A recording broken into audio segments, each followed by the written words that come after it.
தாவர சூழலியல்ல யூஜீனியஸ் வார்மிங்கோடைய அற்புதமான பணிகள் என்னென்னன்றத பார்க்கலாம். யூஜீனியஸ் வார்மிங் டென்மார்க்கை சேர்ந்த ஒரு தாவரவியலாளர். இவர் 1841 நவம்பர் 3 அன்னைக்கு டென்மார்க்கில் இருக்கிற மேண்டோவில் பிறந்தாங்க. இவருடைய ஃபுல் நேம் யோஹானஸ் யூஜீனியஸ் பூலோ வார்மிங். இவருக்கு கிட்டத்தட்ட 3 வயசு இருக்கும்போதே 1844ஆம் ஆண்டு இவருடைய அப்பா இறந்து போயிடுறாங்க. இதுக்கப்புறமா இவருடைய அம்மா இவரையும் இவருடைய பிரதரையும் அழைச்சிட்டு டென்மார்க்கோடைய ஜட்லாண்டில் இருக்கிற வெஜியலுக்கு இடம்பெயர்ந்து போயிடுறாங்க. மேலும் இவருடைய அப்பா இல்லைன்னாலும் இவருடைய அம்மா ரொம்ப கஷ்டப்பட்டு இவரையும் இவருடைய பிரதரையும் படிக்க வச்சாங்க. குறிப்பாக யூஜீனியஸ் வார்மிங் டென்மார்க்கோடைய ரைப்பில் இருக்கிற ரைப் கெதீட்ரல் ஸ்கூலில் தான் இவருடைய பள்ளி பாடங்களை படித்து வந்தாங்க. இவருடைய பள்ளி படிப்பின் போது இவருக்கு மரம், செடி, கொடி போன்ற தாவரங்கள் பற்றி தெரிஞ்சுக்கிறதுல ஆர்வம் ஏற்பட ஆரம்பிச்சிருந்தது. இந்த நிலையில் 1859ஆம் ஆண்டு இவருடைய பள்ளி படிப்பை முடிச்சுட்டு இவர் டென்மார்க்கோடைய கோப்பனேகனுக்கு போய் அங்கே இருக்கிற யூனிவர்சிட்டி ஆஃப் கோப்பனேகனில் ஜாயின் பண்ணி நேச்சுரல் ஹிஸ்ட்ரி, இயற்கை வரலாறை படிக்க ஆரம்பிச்சிருந்தாங்க. அதாவது அந்த காலத்திலெல்லாம் தாவரங்கள், விலங்குகள், பறவைகள், பூச்சிகள் இவைகள் பற்றி படிக்கக்கூடிய அறிவியலின் கிளை தான் நேச்சுரல் ஹிஸ்ட்ரி அப்படின்றது. ஸோ அந்த நேச்சுரல் ஹிஸ்ட்ரியை தான் இவர் படித்து வந்தாங்க. இந்த காலத்தில் குறிப்பாக 1860களெல்லாம் யூஜீனியஸ் வார்மிங் நிறைய தாவரங்களை சேகரித்து அந்த தாவரங்கள் பற்றின ஆய்வுகள்லையும் ஈடுபட தொடங்கியிருந்தாங்க. இந்த நிலையில தான் 1863ஆம் ஆண்டு இவருடைய படிப்பை முடிக்கிறதுக்கு சில மாதங்கள் மட்டுமே இருக்கும்போது பீட்டர் வில்ஹெம் லண்ட் அப்படின்னு சொல்லி ஒரு டேனிஷ் பிரசீலியன் பேலியன்டாலஜிஸ்ட், அதாவது ஒரு பழங்காலவியல் நிபுணர், அவருக்கு செக்ரட்டரியாக யூஜீனியஸ் வார்மிங்கை அழைச்சாங்க. அதுக்காக யூஜீனியஸ் வார்மிங் இவருடைய அந்த கல்லூரி படிப்பை முடிக்கிறதுக்கு சில மாதங்களுக்கு முன்னாடியே இவர் பாதியில் நின்றுட்டு நேராக அவர் கூட அந்த பீட்டர் வில்ஹெம் லண்ட் கூட ஒரு செக்ரட்டரியாக ஜாயின் பண்ணிடுறாங்க. பிறகு நேராக டென்மார்க்கில் இருந்து பிரேசிலுக்கு போயிடுறாங்க. பிரேசிலில் தான் 1863க்கு பிறகு சில ஆண்டுகள் யூஜீனியஸ் வார்மிங் இருந்தாங்க. அப்படி அங்கே இருக்கும்போது குறிப்பாக பிரேசிலோடைய மீனாஸ் ஜெரைஸ் அப்படின்ற ஒரு இடம், அந்த ஒரு மாகாணத்தில் இருக்கக்கூடிய லகோயா சாண்டோ, அந்த ஒரு இடத்துல தான் இவர் அங்கே இருக்கக்கூடிய தாவரங்கள் பற்றி தான் இவர் ஆய்வு செய்ய தொடங்கியிருந்தாங்க. அப்போ அங்கே இருக்கக்கூடிய தாவரங்கள் ரொம்பவும் வித்தியாசமாக இருந்தது. குறிப்பாக இவ்வளோ ஆண்டுகள் டென்மார்க்கில் இவர் வாழ்ந்து வரும்போது அங்கிருந்த தாவரங்களுக்கும் பிரேசிலில் இருக்கக்கூடிய தாவரங்களுக்கும் வித்தியாசம் இருந்தது. அதுக்கப்புறமா இதில் இவருக்கு ஆர்வம் ஏற்படவே அந்த பிரேசிலில் இருக்கக்கூடிய தாவரங்கள் பற்றி முழுமையாக இவர் ஆய்வு செய்ய தொடங்கியிருந்தாங்க. குறிப்பாக பிளான்ட் டைவர்சிட்டி, அதாவது தாவர பன்முகத்தன்மை, அது பற்றி இவர் கொஞ்சம் கொஞ்சமாக தெரிஞ்சுக்க ஆரம்பிச்சிருந்தாங்க. உதாரணமாக இப்போ நீரில் வாழக்கூடிய தாமரை, அல்லி போன்ற அந்த ஒரு தாவரம் அது எப்படி நீரில் இருக்குது, அது எப்படி அந்த நீரில் வாழ்கிறதுக்கு ஏற்ற மாதிரி இருக்குது. அதே மாதிரி கொஞ்சம் சூடான இடம், அங்கே வெப்பம் அதிகமாக இருக்கக்கூடிய இடங்கள்ல எப்படி மரங்கள், தாவரங்கள் எல்லாம் இருக்குது. அதே மாதிரி குளிர்ச்சியான இடங்கள்ல எப்படி தாவரங்கள் இருக்குது, இது பற்றிலாம் இவர் தெரிஞ்சுக்கிட்டு வந்தாங்க. அது மட்டும் இல்லாமல் இவர் பூக்களினுடைய ஆட்டோஜெனட்டிக் பற்றியும் இவர் ஆய்வு செஞ்சு வந்தாங்க. அப்படின்னு என்னன்னா, பூக்கள் எப்படி மொட்டா மாறி அதுக்கப்புறம் அந்த பூக்கள் எப்படி வளர்ச்சி அடையுது, அதுக்கப்புறம் அதில் எப்படி மகரந்த சேர்க்கை நடக்குது, அதுக்கப்புறமா அந்த பூக்கள் எப்படி காய்த்து கனியாக மாறி அது முழுமையாக அழிந்து போய் மறுபடியும் இன்னொரு மொட்டு உருவாகுது. ஸோ இப்படி இவர் அந்த ஆட்டோஜெனட்டிக் பற்றி இவர் ஆய்வு செஞ்சாங்க. முழுமையாக அந்த பூக்கள் மொட்டில் இருந்து அது இறக்குற வரைக்கும் அதனுடைய உருவ அமைப்பு எப்படிலாம் மாறிட்டே போகுது அப்படின்னு சொல்லி இவர் ஆய்வு செஞ்சு வந்தாங்க. இதே காலத்திலேயே யூஜீனியஸ் வார்மிங்க்கு சார்ல்ஸ் டார்வின், அந்த சார்ல்ஸ் டார்வின் இங்கிலாண்டை சேர்ந்த ஒரு இயற்கையாளர், அவருடைய அந்த ஆரிஜின் ஆஃப் ஸ்பீசிஸ் அதை பற்றி தெரிய வந்தது. அதாவது அவர் எவல்யூஷன், பரிணாம வளர்ச்சி பற்றி, குறிப்பாக குரங்கிலிருந்து மனிதன் தோன்றிய பரிணாம வளர்ச்சி. ஸோ அந்த பரிணாம வளர்ச்சி கோட்பாடை சார்ல்ஸ் டார்வின் அந்த காலத்தில் தான் வெளியிட்டிருந்தாங்க.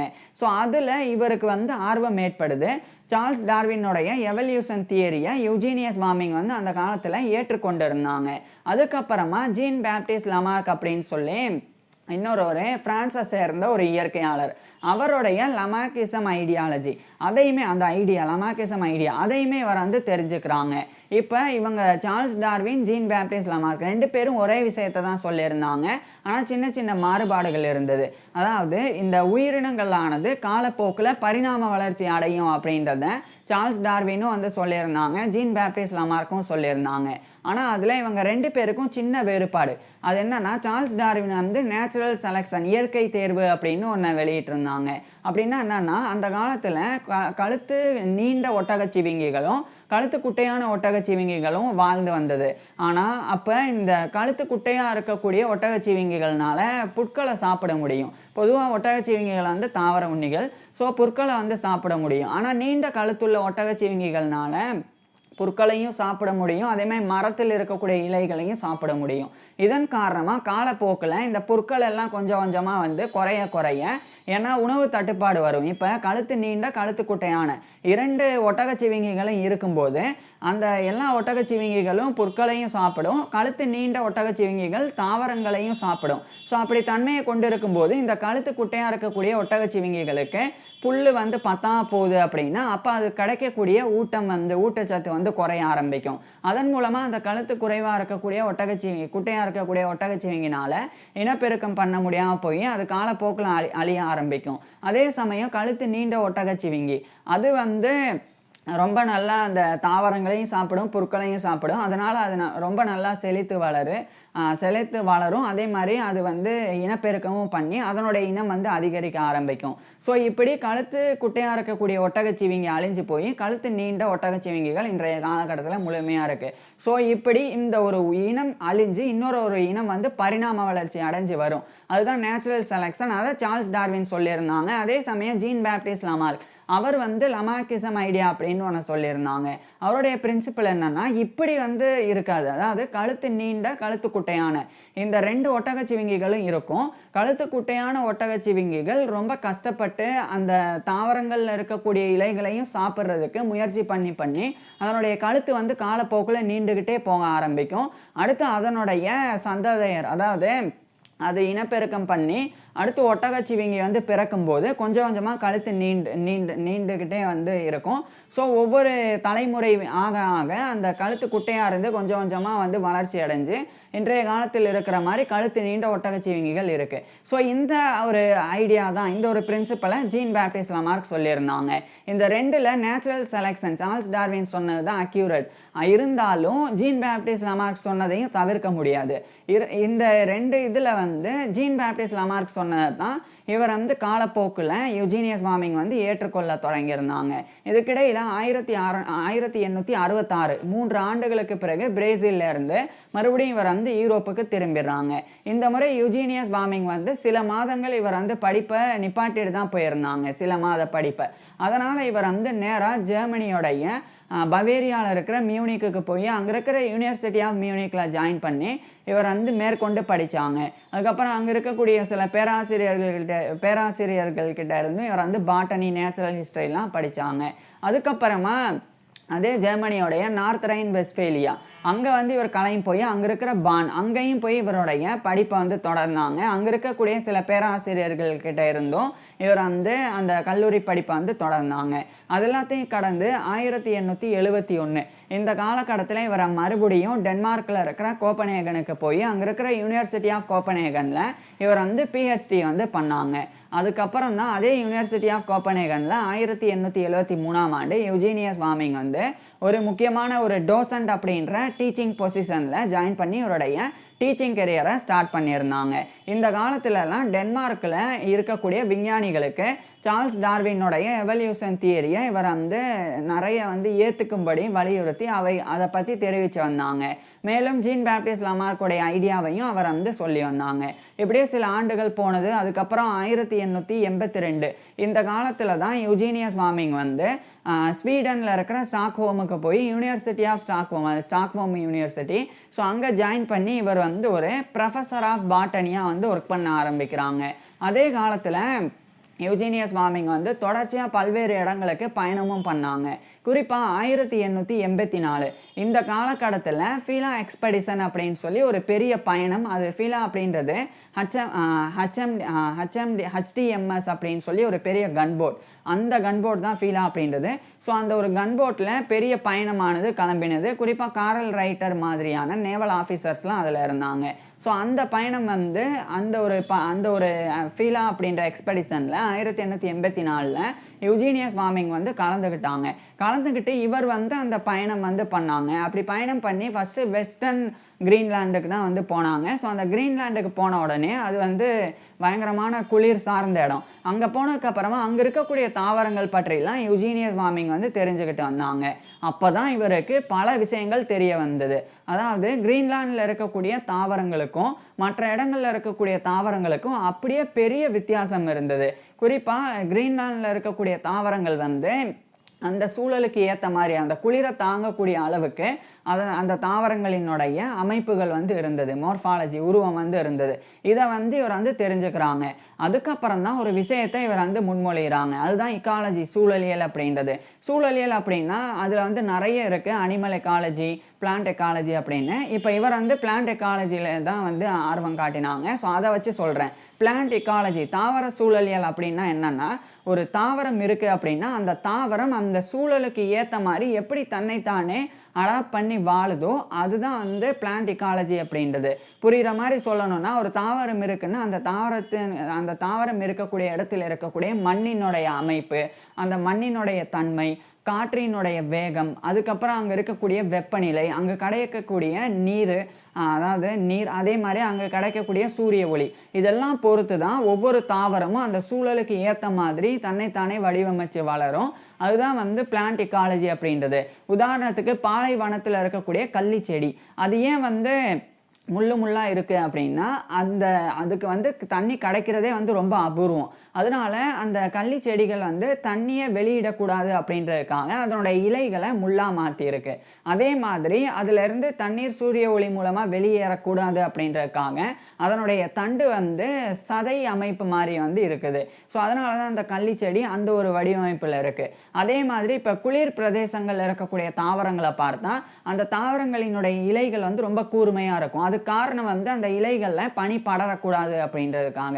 அதே மாதிரி சில வெப்பமண்டல பகுதிகள், ஆனால் அங்கே வந்து தண்ணி இருக்கும், ஆனால் நிலத்துக்கு அடியில், ரொம்ப அடியில் தான் இருக்கும் அப்படின்னா அதுக்கேற்ற மாதிரி அங்கே இருக்கக்கூடிய தாவரங்கள் வந்து நிலத்துக்கு அடியில் போய் தண்ணி எடுக்கிறதுக்காக அதனுடைய வேர்களை வந்து ரொம்ப அடியில் கொடுத்துருக்கும்.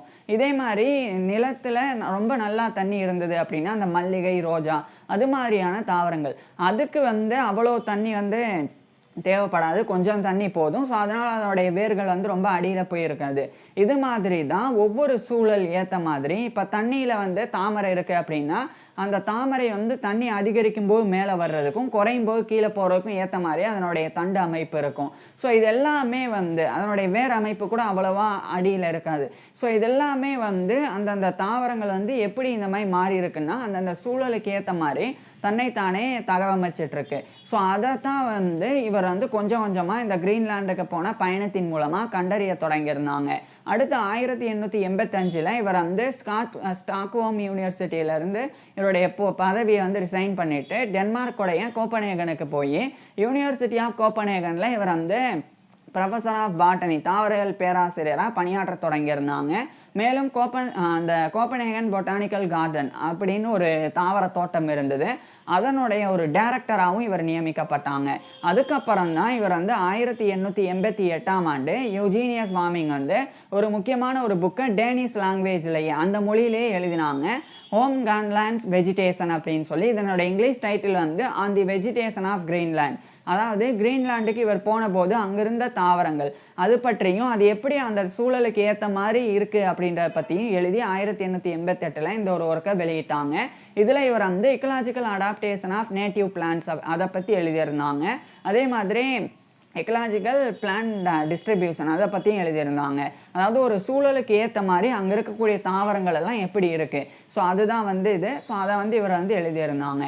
அதுக்கப்புறம் தான் மிக முக்கியமான ஒரு விஷயத்தை யூஜீனியஸ் வார்மிங் வந்து பண்ணாங்க.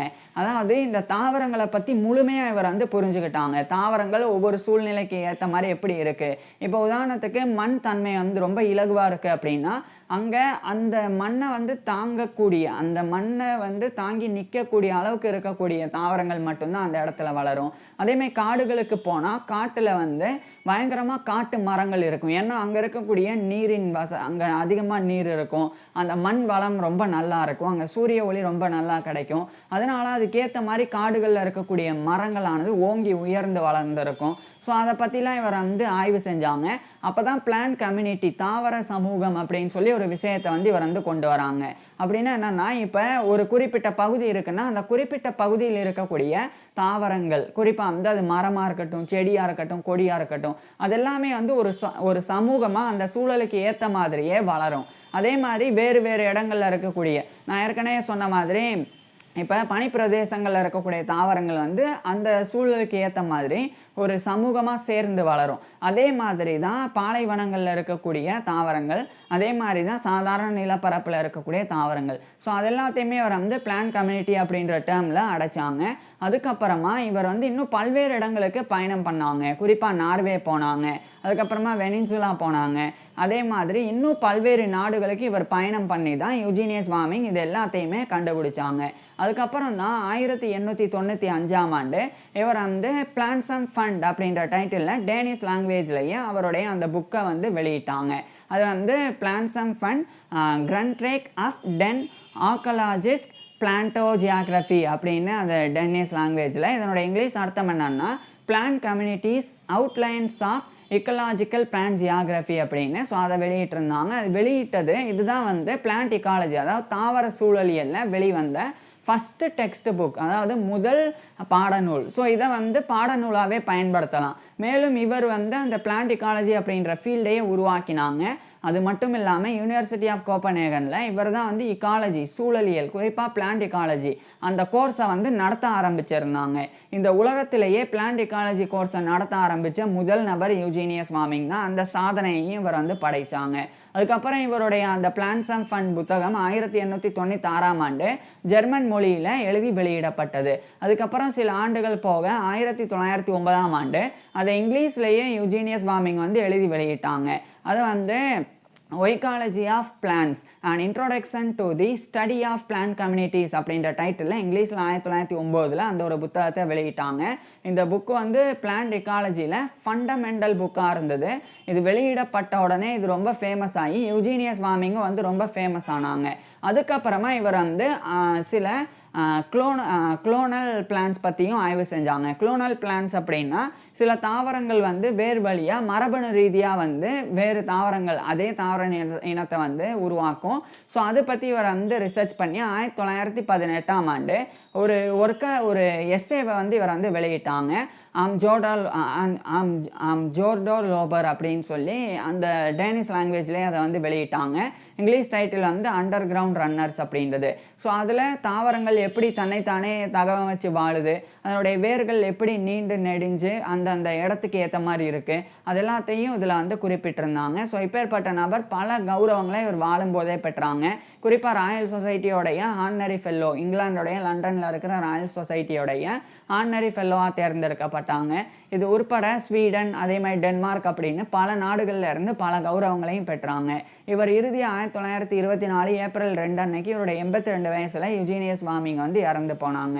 இவர் இறந்து போயிட்டாலும் இவரால் பண்ணப்பட்ட விஷயங்கள், குறிப்பாக பிளான்ட் எக்காலஜி அப்படின்ற ஃபீல்டு உருவாகிறதுக்கே இவர் தான் காரணம். ஸோ இன்றைக்கி வந்து பிளான்ட் எக்காலஜி அப்படின்றது சரியாக இருக்குது அப்படின்னு சொல்லி உறுதி செய்யப்பட்டிருக்கு. அதனால தான் இன்றைய காலகட்டத்தில் இந்தியாவில் இருக்கக்கூடிய தாவரங்கள், அதே மாதிரி இந்தியாவுக்கு வெளியே, குறிப்பாக ஆசியாவுக்கு வெளியே இருக்கக்கூடிய யூரோப்பில் இருக்கக்கூடிய தாவரங்கள், அமெரிக்காவில் இருக்கக்கூடிய தாவரங்கள் எல்லாம் வெவ்வேறு மாதிரி இருக்கும். அதெல்லாம் இவ்வளோ மாறுபாடுகளோடு இருக்கிற காரணமே வந்து அந்தந்த சூழலுக்கு ஏற்ற மாதிரி அந்த தாவரங்கள் இருக்கிறது தான். அதனால தான் ஒரு சில இடங்கள்ல ஆப்பிள் மரம் இருக்குது அப்படின்னா அந்த ஆப்பிள் மரம் எல்லா இடத்துலையும் இருக்காது. அது காரணம் அதுக்கேற்ற சூழல் இருந்தால் மட்டும்தான் அது இருக்கும். ஸோ அது மாதிரி தான் இப்போ மாம்பழம் எடுத்துக்கிட்டோம்னா இந்தியாவில் தான் இருக்கும். அதுக்கப்புறம் தான் இங்கேருந்து ஏற்றுமதி செய்யப்பட்டு ஈரோப்புக்கெல்லாம் போச்சு. ஸோ அதுக்கப்புறம் தான் அங்கே மாம்பழம் அப்படின்னே ஒன்று தெரியும், மாம்பழம் மரம் இருக்குது அப்படின்னே தெரியும். ஸோ இது மாதிரி அதே மாதிரி நமக்கும் வந்து நம்மளும் நிறைய விஷயங்கள் பழங்கள் காய்கறிகளை வெளிநாட்டில் இருந்தும் இறக்குமதி பண்ணுறோம். இது எல்லாத்துக்குமே காரணம் இங்கே இருக்கக்கூடிய சூழலுக்கு ஏற்ற மாதிரி தான் அங்கே இருக்கக்கூடிய தாவரங்கள் வளரும். அதேமாதிரி வெவ்வேறு நாடுகளில் இருக்கக்கூடிய சூழலுக்கு ஏற்ற மாதிரி அங்கங்கே தாவரங்கள் வளரும். எல்லா தாவரங்களும் எல்லா இடங்கள்லையும் வாழாது. ஸோ அது காரணம் அந்த தாவரங்கள் அந்த இடத்துக்கு ஏற்ற மாதிரி தகவமைச்சு இருக்கிறனால தான். ஸோ இந்த விஷயங்கள் எல்லாமே வந்து உறுதி செய்யப்பட்டது. ஸோ இதனால் 1975 காலகட்டத்தில் ஆர்ஜே குட்லேண்ட் அப்படின்னு சொல்லி ஒரு நபர் அவர் வந்து ஒரு விஷயத்த சொன்னாங்க. அதாவது இப்போ தாவர சூழலியலை வந்து நிறுவனவர் அப்படின்னு ஒருத்தரை குறிப்பிடணும் அப்படின்னா அதை வந்து யூஜீனியஸ் வார்மிங்கை தான் சொல்லணும். அதாவது ஃபவுண்டர் ஆஃப் பிளான்ட் இக்காலஜி அப்படின்னா அதை யூஜீனியஸ் வார்மிங்கை தான் சொல்லணும். அவர் தான் வந்து இவ்வளோ விஷயங்களை பண்ணியிருக்கிறாங்க அப்படின்னு. ஸோ இப்பேற்பட்ட யூஜீனியஸ் வார்மிங் பற்றி நீங்கள் என்ன நினைக்கிறீங்க அப்படின்றத கீழே கமெண்ட்ஸில் சொல்லுங்கள். அதே மாதிரி நான் பேசிகிட்டு இருக்கும்போதே Charles Darwin, Jean Baptiste Lamarck அப்படின்னு 2 பேரை பற்றி சொன்னேன். இந்த 2 விஞ்ஞானிகளினுடைய வாழ்க்கை வரலாறை நான் முழுசாக பேசியிருக்கேன். அவங்க 2 பேருடைய வாழ்க்கை வரலாறு அது சார்ந்த அந்த காணொளிகளை பார்க்குறதுக்கு கீழே டிஸ்கிரிப்ஷனில் லிங்க் கொடுத்துருக்குறேன். கட்டாயமாக பாருங்கள். தேங்க்யூ.